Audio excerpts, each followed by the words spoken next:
So কিছুদিন পূর্বে আমরা একটা পোস্ট করেছিলাম যে আসলে পিভিসি পাইপ যে আমরা কাট করি এটাকে কেটে তারপরে সোজা করা হয়। সোজা করার পর ছোট, ছোট আমরা বিভিন্ন শেপে কাট করি। স্কোয়ার হতে পারে, সার্কেল হতে পারে। সো এই যে পিভিসি পাইপগুলো কেটে কিভাবে আমরা প্রজেক্টের জন্য এইগুলোকে বিভিন্ন বক্স তৈরি করে বিভিন্নভাবে বিভিন্ন শেপে কাটিং করে যে ব্যবহার করে থাকি তার প্রক্রিয়াটি আমরা এই ভিডিওটির মাধ্যমে শিখব। তার জন্য অবশ্যই আপনাদেরকে রিকোয়েস্ট করব ভিডিওটি প্রথম থেকে শেষ পর্যন্ত দেখবেন এবং অনেকদিন পর আপনাদের কাছে চাইবো আপনারা এই ভিডিওটার মধ্যে 100টি লাইক খুব দ্রুত পূরণ করে দিবেন। তাহলে আমরা পরবর্তী ভিডিওটা খুব তাড়াতাড়ি নিয়ে আসবো।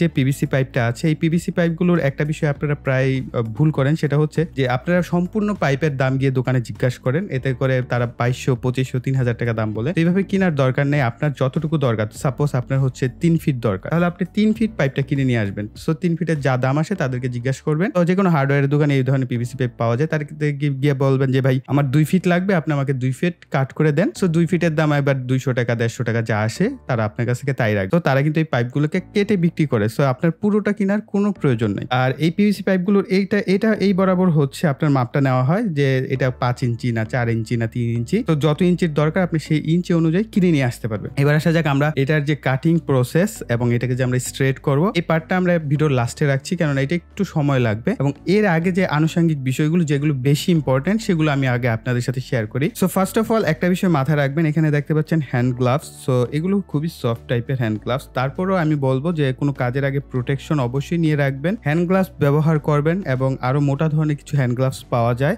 অর্থাৎ কাট করার যখন আপনি কোনো কিছু কাটিং করছেন তখন হাতে পরে নিবেন। বাই চান্স কোনো অ্যাক্সিডেন্টলি আপনার ওই জিনিসটা সরে এসে আপনার আঙ্গুলে লাগতে পারে। তো হয়তো আপনারা খেয়াল করলে দেখতে পাবেন না আমার আঙ্গুলে কিন্তু অনেক কাটা ছেঁড়া আছে। এই ধরনের যখন আমরা কোনো কাটিং করি তখন অনেক সময় বাই মিস্টেক স্লিপ করে চলে আসে এবং হাতে লেগে এক এক জায়গায় কেটে কুটে যায়। ঠিক আছে, তো অবশ্যই গ্লাভস ব্যবহার করবেন, এতে কিছুটা হলেও আপনি সেফটি পাবেন। তো আপনাদের সেফটিটা বলে দেওয়া আমার দায়িত্ব। এরপর দেখেন এখানে বেশ কিছু বিষয় আছে, অর্থাৎ ইনস্ট্রুমেন্টের পরিচিতিটা আগে জেনে নিয়ে আসলে আপনি কাজ করবেন ইনস্ট্রুমেন্ট কি কি লাগবে সেটা অবশ্যই আপনার জানা থাকা দরকার। মাস্ট বি এই জিনিসটা আপনার থাকতে হবে। এটা হচ্ছে প্রিসিশন এন্টি কাটার ব্লেড বলে, বা আপনি এটাকে বলতে পারেন এন্টি কাটার ব্লেড। সো এই ধরনের এন্টি কাটার ব্লেড দ্বারা যে পাওয়া যায় আমি আপনাদের জন্য ভিডিও ডিসক্রিপশন বক্সে লিংক দিয়ে দিব, এতে করে আপনারা চাইলে সেখান থেকে কিনে নিতে পারবেন। এগুলো অবশ্যই আপনার লাগবে এবং এটার একটা ভালো দিক হচ্ছে নর্মাল যে এন্টি কাটার ব্লেড হয়ে থাকে সেগুলো অনেকটা স্কোয়ার শেপ হয়ে থাকে, তো সেটা দিয়ে কাটা যায় এবং এগুলো কিন্তু বেশ মজবুত। ওই ব্লেডের মতো এটা নরম না, এটা বেশ মজবুত হয় ওইসব ব্লেড থেকে এবং আপনি অনেক হার্ড জিনিসও এটা দিয়ে খুব সহজে কাট করতে পারবেন। তো অবশ্যই আপনার এই ধরনের এন্টি কাটার ব্লেড একটি লাগবে। এখানে 2টা আছে, আমার আসলে অনেক সময় লাগে এক এক কাজে, এই কারণে আমি 2টা ব্যবহার করি। তো এরপর দেখতে পাচ্ছেন একটা স্ক্রু ড্রাইভারের সাথে বক্সের সাথে আসে, আপনারা হয়তো এটাকে চিনেন। এই ধরনের মোটামুটি এদের একটা বক্স থাকে, আমি দেখাচ্ছি এখানে অনেক ডাস্ট আছে। যাই হোক, এই ধরনের বক্সের মধ্যে মোটামুটি 4-8টা স্ক্রু ড্রাইভার থাকে। এই ধরনের যেটা আছে অর্থাৎ তার মাথাটা হচ্ছে চিকন বা শার্প বলতে পারে। এই ধরনের যে শোচালো অংশটা থাকবে এই ধরনের যে স্ক্রু ড্রাইভার একটা আপনার দরকার হবে। কেন আমি পরে বলছি। এরপর আপনি চাইলে, এটা ইম্পর্টেন্ট না, মাস্ট না, আসলে যারা কিনা হেভি কাজ করবেন, রেগুলার কোনো কাজ করতে চাচ্ছেন পিভিসি পাইপ কেটে, তারা এটা নিতে পারেন। তো আপনার যদি দরকার হয় এই ধরনের একটা আপনার স্কেল নিতে পারেন। সো এটার সুবিধা হচ্ছে এর মধ্যে একটা ডিসপ্লে আছে। আপনি যদি কোনো কিছু মেজারমেন্ট করতে চান, সাপোজ কোনো রাউন্ড শেপ মেজারমেন্ট করতে চান, তাহলে আপনি সেটার মাপটা বের করতে পারেন। তো এটা হচ্ছে একটা প্লাস পয়েন্ট। তো আপনি যদি প্রয়োজন বোধ করেন তাহলে এই ধরনের একটা জিনিস ব্যবহার করতে পারেন। এবং আপনি যদি বা ইঞ্চি, অর্থাৎ এ দেখেন এখানে আবার 2টা মুড আছে, একটা হচ্ছে মিলিমিটার এবং আরেকটা হচ্ছে ইঞ্চি। আপনি যদি চান এ মানটা দেখতে তাহলে এ দেখতে পারবেন, আপনি যদি চান ইঞ্চিতে দেখতে তাহলে ইঞ্চিতেও দেখতে পারবেন। অলরাইট, সো আবার এটাকে অন অফ করে রাখা যায়। সো এটা একটা প্লাস পয়েন্ট, ডিসপ্লে রয়েছে। তো এছাড়াও আপনার যদি মনে হয় যে না এটার পিছনে আপনি বাজেটে টাকা খরচ করবেন না, তাহলে অবশ্যই আপনার কাছে একটা স্কেল দরকার হবে। এই ধরনের একটি স্কেল আপনি ব্যবহার করতে পারেন। এগুলো 10 টাকা করে নিবে, 2টা থেকে এটা বেটার। এটা আপনি কম টাকায়, জাস্ট আপনাকে একটু মনোযোগ সহকারে মেজারমেন্ট গুলো করতে হবে। এরপর দেখেন এখানে 2টা পেন আছে, এগুলোকে বলা হয় সিডি ডিভিডি রাইটার। তো আপনি চাইলে সিডি ডিভিডি রাইটার ব্যবহার করতে পারেন। এই যে সিডি ডিভিডি রাইটার, কেন আসলে প্লাস্টিকের উপর যদি আপনি পেন্সিল দিয়ে দাগ দেন হাতের ঘষায় সেটা উঠে যাবে, বা কলম দিয়ে দাগ দেওয়া পসিবল হয় না। তো আপনি মার্কার দিয়ে দিতে পারেন, কিন্তু মার্কার যদি পার্মানেন্ট মার্কার হয় সেক্ষেত্রে অনেক মোটা হয়। আর এই সিডি ডিভিডি রাইটারের একটা সুবিধা হচ্ছে একটা পাশে কলমের মতো চিকন একটা অপশন আছে। অবশ্যই আপনারা এই ধরনের সিডি ডিভিডি মার্কার গুলো ব্যবহার করবেন। একটা পাশে দেখেন মোটা, এই পাশটা মোটা আর এই পাশটা হচ্ছে চিকন। ওকে, তো অবশ্যই ইনস্ট্রুমেন্ট থাকলে কাজ সুন্দর মতো বা নিখুঁত ভাবে করা সম্ভব হয়। ওকে, তো এই গেল। এরপর একটা কেচি দরকার হবে। তো আপনারা এই কেচির পরিবর্তে আপনারা দেখেছে অনেক কিছু ব্যবহার করতে পারে। তো আমি রিকোয়ার করি একটা কেচি এরকম শক্তপোক্ত বা বোতা টাইপের কেচি হলেও চলবে, ধারালো কোনো কিছু এখানে দরকার নেই। ধারালো হলে ভালো, কিন্তু যেহেতু এটা আমার ছিল বাসায় এটাই ব্যবহার করছি। আর এখানে কিছু টুকরা নিয়েছি আপনাদের এক্সাম্পল দেখানোর জন্য। আর এইটা দেখেন, এটা হচ্ছে একটা হ্যাসকো ব্লেড ফ্রেম। হ্যাঁ, তো শুধুমাত্র এই হ্যাসকো ব্লেডটাও ব্যবহার করতে পারেন। যদি চান ফ্রেম সহ, ফ্রেমটার অনেক দাম নেয়, সো ফ্রেমের চাইতে বেটার হবে আপনি এই শুধু হ্যাক্সকুল ব্লেডটা আছে, এটা 20 টাকা বা 15 টাকা দাম নিবে, এটা কিনে নিয়ে আসতে পারেন যদি কম ইউজ হয়। আর যদি আপনার রাফ টাফ অনেক বেশি ব্যবহার করেন তাহলে হচ্ছে পুরো ফ্রেম সহ নিয়ে আসবেন। এই ধরনের ফ্রেম সহ নিয়ে আসলে হয় কি আপনি এটা ধরে কাট করতে সুবিধা হয়, মানে এটা অনেকটা করাতের মতো ধরা যায়, এই ধরে কাটিং করতে পারবেন। ওকে, সো এখন আমরা আসি যে আসলে স্টেপ বাই স্টেপ প্রক্রিয়া। অলরাইট, সো এইখানে হচ্ছে দুইটা টুকরা আছে, যে আপনি যে কোনো একটা টুকরা এখানে নিচ্ছি, এটা হচ্ছে আমাদের পিভিসি পাইপ থেকেই কাট করে সোজা করা হয়েছে। তো এই প্রক্রিয়াটা আমরা পরের স্টেপে শিখবো। এখন এই স্টেপে হচ্ছে আমরা এটাকে ধরেন কোনো কিছু আমরা একটা মাপ নিব। আমি র্যান্ডম একটা মাপ নিচ্ছি। এখন ধরেন আমি একটা ছোট্ট করে স্কোয়ার শেপ করতে যাচ্ছি বা একটা হোল টাইপের বা সার্কেল টাইপের কোনো কিছু আমি করতে যাচ্ছি, তখন কিভাবে করব? আসলে এখন হাতের কাছে যেটা আছে আমি সেটা দিয়ে দেখাচ্ছি। ধরেন অ্যাজ এ এক্সাম্পল আমরা এটার যে মাপ, অর্থাৎ এই ক্যাপাসিটরটা, এটার মাপ অনুযায়ী আমরা একটা হোল করতে চাচ্ছি। তাহলে আমি এটাকে বসাবো, বসিয়ে চারদিক দিয়ে সুন্দর মতো দাগ দিয়ে দিব। দূর থেকে আসলে সার্কেল দাগ দেওয়াটা একটু কঠিন হয়ে যায়, যাই হোক যতটুকু হয় এটাকে আমরা আবার জাস্ট একটু সুন্দর মতো সার্কেলটাকে করে ফেলবো। এই সার্কেলটা সবচেয়ে বেশি কঠিন কাজ হচ্ছে আপনাদের কাছে, আমি জানি এই সার্কেল কাটিং করাটা খুব কঠিন হয়ে যায়। এরপর হচ্ছে স্কোয়ার শেপ। সাপোজ আমরা কোনো কিছু একটা মাপ নিয়ে নিয়েছি, সেই মাপ অনুযায়ী আমরা একটা স্কোয়ার শেপ হচ্ছে দাগ দিচ্ছি। সো যে কোনো কিছু হতে পারে, বড় ছোট যে কোনো মাপ হতে পারে। তো আপনারা হচ্ছে জাস্ট সেটা অনুযায়ী একটা দাগ এখানে দিব আমরা।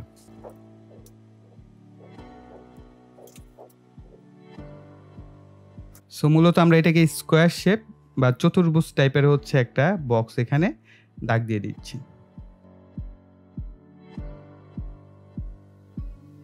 তো এখন দেখেন, এখন আমরা যে কাজটা করব সেটা হচ্ছে এই যে আমাদের একটা স্ক্রু ড্রাইভ শার্প বলেছিলাম, এটা আমাদের প্রয়োজন এবং এটা বেশ স্ট্রং। সো এটা দিয়ে হচ্ছে আমরা একটা হোল করে নিব। ধরেন এটা যে বৃত্তটা আছে, আমরা এই বৃত্তর যে সেন্টার বরাবর, এই বরাবর আমরা একটা জাস্ট ছিদ্র করে নিতে হবে। সো সাবধানে কাজ করবেন এই সমস্ত ক্ষেত্রে, অবশ্যই হ্যান্ড গ্লাভস ব্যবহার করবেন, যেটা আপনাদের জন্য হেল্প করবে।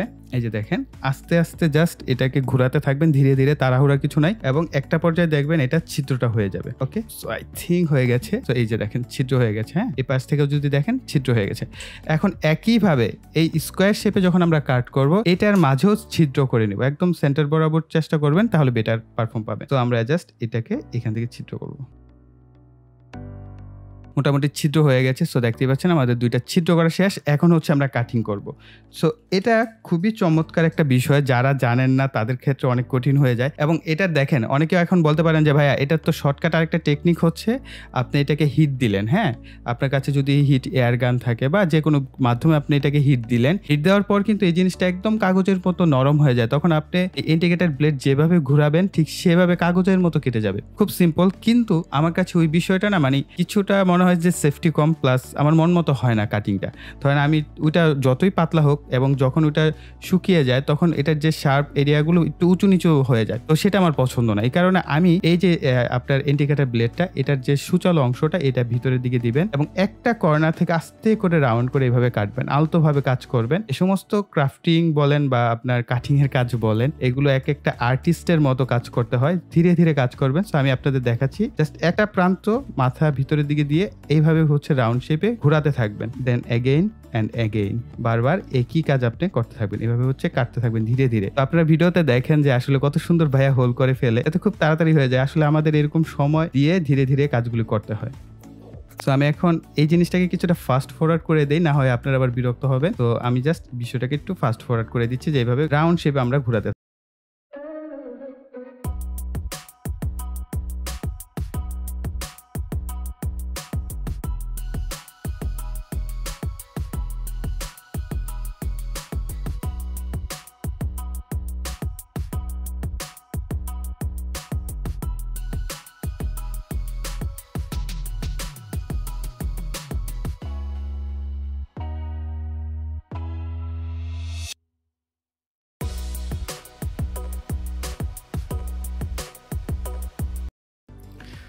অলরাইট, সো আপনারা দেখতে পাচ্ছেন যে আমাদের হোলটা কিন্তু খুব চমৎকারভাবে আমরা হোলটা করতে পেরেছি। সো এটা যত বেশি সময় দিয়ে এবং ধীরে সুস্থে করবেন তত বেশি আপনার কাজটা সুন্দর হবে। সো আপনারা দেখেন একদম সুন্দর মতো কিন্তু আমাদের হোলটা হয়ে গেছে। এভাবে আপনি চাইলে হোল্ড করতে পারেন, আপনি চাইলে স্টার শেপ করতে পারেন, আপনি চাইলে স্কোয়ার শেপও করতে পারেন। সো আমি দেখাচ্ছি স্কোয়ার শেপে আপনার যে কাজটা করবেন, প্রথমের দিকে যদি আরও বড় হয় কোনো সমস্যা নেই, একই প্রসেসে করবেন, সময় বেশি লাগবে কিন্তু কাজ সুন্দর হবে। সো আমরা জাস্ট এটাকেও একইভাবে শুরুটা করব সার্কেলের মতো জাস্ট এটাকে রাউন্ড শেপেই কাট করা শুরু করব।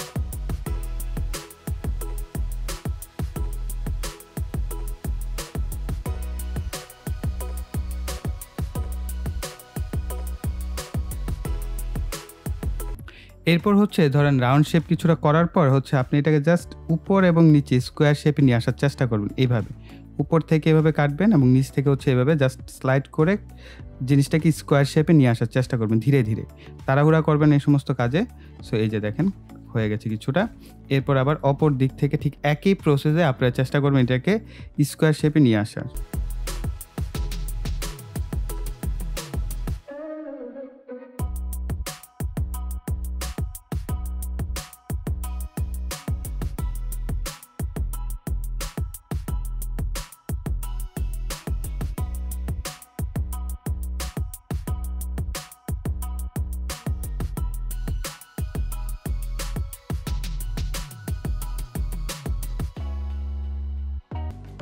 সো দেখেন মোটামুটি কিন্তু আমাদের স্কোয়ার শেপ কাটা হয়ে গেছে। আমি কিন্তু আরও সময় দিয়ে কাজগুলো করি, যেহেতু ভিডিও করছি অন স্ক্রিন এবং হচ্ছে ক্যামেরার সামনে কাজ করতে গেলে কিছুটা দূর থেকে কথা বলতে হয়, প্লাস হচ্ছে আমাকে দূর থেকে হচ্ছে এটা ক্যামেরায় দেখাতে হয়। এই কারণে অনেক কিছু হয় কি অত নিখুঁত হয় না, সুন্দর মতো হয় না আর কি। নর্মালি আপনারা আমার ভিডিওতে যেরকম নিখুঁত কাটিংটা দেখতে পান, অফ স্ক্রিন কাটটা এই কারণে করি যাতে কাটটা সুন্দর হয় এবং নিখুঁতভাবে মাপটা নেওয়া যেতে পারে। তো দেখেন এখানে আমরা মোটামুটি চেষ্টা করেছি এই দাগ অনুযায়ী যতটা নিখুঁতভাবে কাট করতে। আই থিঙ্ক এখন আপনারা হোলও করতে পারবেন, স্কোয়ারও করতে পারবেন, চাইলে আপনারা বিভিন্ন শেপেও কিন্তু পিভিসি পাইপকে অনায়াসে কাট করতে পারবেন। তো এখন পর্যন্ত যারা ভিডিওতে লাইক দেন নাই অবশ্যই কিন্তু ভিডিওতে লাইক দিয়ে দিবেন। এখন হচ্ছে আমরা আরো একটা ইম্পর্টেন্ট পার্ট, সেটা হচ্ছে পিভিসি পাইপকে আমরা কিভাবে কাট করি সেই প্রক্রিয়াটা দেখবো। সো এই হচ্ছে আমাদের পিভিসি পাইপ। আমরা এখন এই পিভিসি পাইপকে কিভাবে কাটতে হয় সেই প্রক্রিয়াটা শিখবো। সো এটার জন্য আপনাদের হচ্ছে এই ধরনের একটা এই সিডি ডিভিডি রাইটার বা আপনি যেটাই বলেন, সো এই ধরনের পেন দরকার হবে। এটা দিয়ে হচ্ছে আপনাকে প্রথমে দাগ দিয়ে নিতে হবে যে আসলে আপনি কতটুকু দাগে এটাকে কাটতে চাচ্ছেন। সো এটা একটা ইম্পর্টেন্ট বিষয়। ধরেন আমরা এখানে একটা বক্স নেই বা কোনো কিছু একটা নেই, সেটার মাধ্যমে ধরেন আমি এইটাই নেই, এটার মাধ্যমে হচ্ছে আমি এটাকে দাগ দিব। কিভাবে দিব? আমি এটাকে সোজা করে ধরবো এবং এইভাবে হচ্ছে ক্রস, খেয়াল করবেন কি বিষয়টা করা হয়। আপনার যদি আপনি স্কেল দিয়ে পয়েন্ট করে করে ডটের দিতে পারেন, ধরেন স্কেল দিয়ে আপনার 1 ইঞ্চি দরকার, 1 ইঞ্চি আপনি এরকম একটু পরপর ডট দিয়ে দিয়ে, অর্থাৎ আমি দেখাচ্ছি বিষয়টা, যদি আপনি এরকম ডট দিয়ে দিয়ে পরে হচ্ছে দাগ দিয়ে নেন সেভাবেও করতে পারেন। কিন্তু এটা হচ্ছে প্রসেস, একটা ভালো প্রসেস। আপনি যে কোনো মাপের যদি আপনার থাকে, ধরেন আপনার র্যান্ডম মাপ কাটা দরকার, সেক্ষেত্রে আপনি এরকম উঁচু বা কিছু একটার ভিতরে হচ্ছে এইভাবে প্যানটাকে সেট আপ করবেন। আমি দেখাচ্ছি এখন হচ্ছে আমাদের মোটা যে সাইডটা সেটা দরকার হবে। এই জন্য বলছিলাম যে দুই পাশে এরকম আছে এই ধরনের একটা আপনি সিডি ডিভিডি মার্কার ব্যবহার করবেন। এটাকে হচ্ছে এভাবে ক্রস শেপে ধরবেন। আমি যেভাবে ধরছি এভাবে ধরার পর এক হাত দিয়ে হচ্ছে আপনার পিভিসি পাইপটাকে ঘোরাবেন এইভাবে।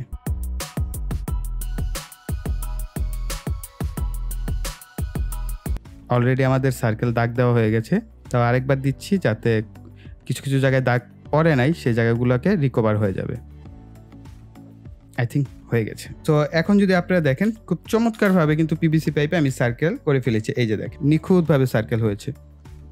তো দেখতে পাচ্ছেন যে একদম নিখুঁত একটা সার্কেল কিন্তু আমরা এখানে করে ফেলছি। তো এখন এটাকে কাটিং করার জন্য খুবই সহজ প্রক্রিয়া, সেটা হচ্ছে হ্যাসকো ব্লেড নেবেন এবং এই যে দাগগুলো আছে এই দাগগুলো বরাবর হচ্ছে আপনি এই হ্যাসকো ব্লেড দিয়ে ধীরে ধীরে কাটতে শুরু করবেন। তো আমি এই বিষয়টাকে ফাস্ট ফরওয়ার্ড করে দিচ্ছি, কেননা এটা কাটতে মোটামুটি আমার ভালো সময় লাগে। তো অনেকের হয়তো খুব তাড়াতাড়ি কাটতে পারবেন, কিন্তু আমার একটু সময় লাগবে, তাই আমি জিনিসটাকে ফাস্ট ফরওয়ার্ড করে দিচ্ছি।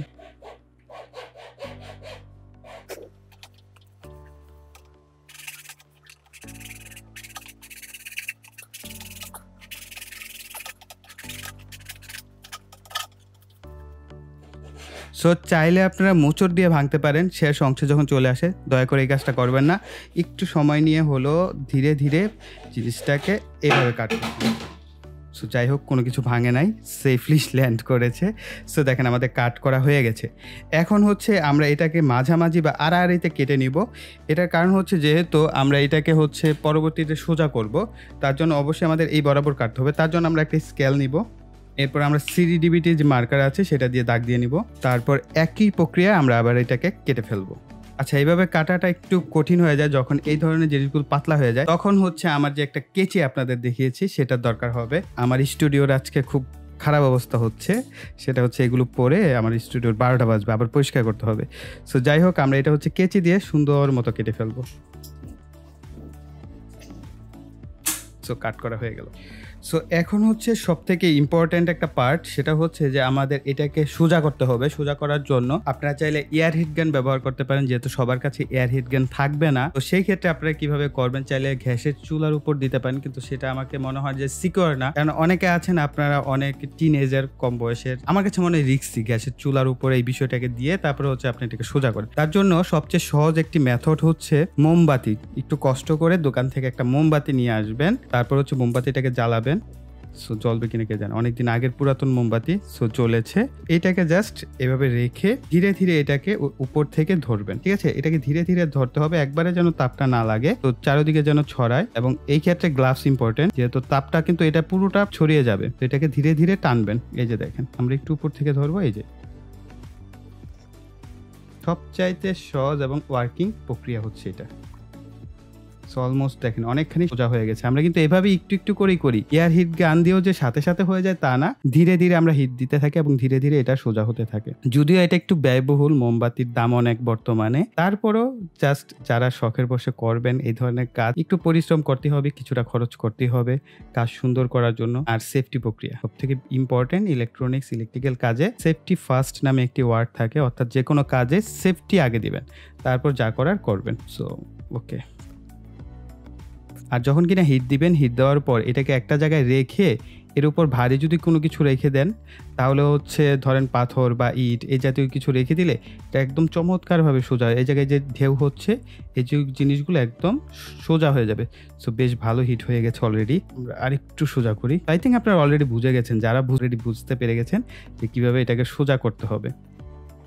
তো এখন যদি আমি এটাকে কোনো কিছুর নিচে, অর্থাৎ উপরে একটা ভারী কিছু রাখি এবং নিচে যদি পাকা বা এই জাতীয় সোজা কোনো জায়গায় রেখে দেই, তাহলে একদম এটা স্ট্রেট হয়ে যাবে। বুঝতে পারছেন? এই যে দেখেন, তো এখন কিছুটা বাঁকা তারা দেখতে পাচ্ছেন, এই যে জায়গাগুলো দেখেন নরম। তো আপনি যদি ভারী কিছু একটা রেখে দেন, এই জায়গাগুলো একদম স্ট্রেট হয়ে যাবে। তো দেখেন মোটামুটি অলমোস্ট হয়ে গেছে। আমরা এই যে এটাকে যদি চাপ দিই, এই যে আমরা আরেকটু তাপ দিয়ে জাস্ট ধীরে ধীরে এটাকে একদম এটার মতো স্ট্রেট করে ফেলতে পারবো।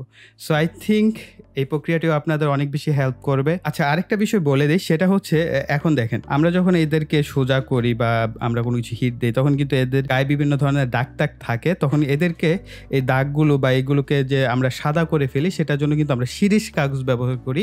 সো অনেকে বলতে পারেন ভাই আপনি অপশনটা বাদ দিয়েছেন, তাই এই জিনিসটা ইনক্লুড করে দিচ্ছি যে আপনার একটা শিরিষ কাগজ নিয়ে আসবেন। সো শিরিষ কাগজ দিয়ে এটাকে ঘষলে এটা একদম মসৃণ হয়ে যাবে। সো আমি দেখাচ্ছি কিভাবে করবেন। তো এই যে এই ধরনের শিরিষ কাগজগুলো আপনারা বাজারে পেয়ে যাবেন। আপনার 20 টাকা বা 30 টাকাও নিতে পারে বা 40 টাকাও নিতে পারে। শিরিষ কাগজগুলো বাজার থেকে নিয়ে আসবেন। আনার পর এইগুলো দিয়ে হচ্ছে আপনারা জাস্ট ঘষতে থাকবেন। ঘষতে থাকলে যত ধরনের দাগ ময়লা যা আছে সব মসৃণ হয়ে একদম সাদা রঙের হয়ে যাবে। তো ঘষতে থাকবেন। তো দেখেন অলমোস্ট কি পরিমাণ দাগ ছিল সেগুলো অলমোস্ট চলে যাবে। এভাবে অনেক লম্বা সময় ঘষতে হবে। আপনারা ভিডিওতে দেখতে পান যে ভাই একদম সাদা চকচকা করে ফেলে, সেটার জন্য প্রায় 1 ঘন্টা 1.5 ঘন্টা সময় এটাকে ঘষা মাজা করতে করতে তারপরে এটা সাদা হয়। এবং এই ভিডিওটা এই গরমে করতে ভাই যথেষ্ট পরিশ্রম হয়েছে। সো আপনারা বুঝতে পেরেছেন, কেননা এই ধরনের প্রক্রিয়া আমার মনে হয় না আজ পর্যন্ত ইউটিউবে কেউ দেখিয়েছে। তার জন্য অবশ্যই ভিডিওতে লাইক, কমেন্ট এবং আপনার ফ্রেন্ড সার্কেলদের সাথে শেয়ার করবেন। আর যারা কিনা এখনও চ্যানেলটি সাবস্ক্রাইব করেনি, ভাই অনেক কিছু মিস করছেন। এই চ্যানেলে এক্সপেরিমেন্টাল টাইপ অনেক কিছু আসবে ইন ফিউচারে। তার জন্য অবশ্যই চ্যানেলটিকে সাবস্ক্রাইব করে পাশে বেল বাটনটি অ্যাক্টিভ করে দিবেন পরবর্তী ভিডিওর নোটিফিকেশন পাওয়ার জন্য। সো এই বলে এখানে বিদায় নিব। সকলে ভালো থাকবেন, সুস্থ থাকবেন। টাটা।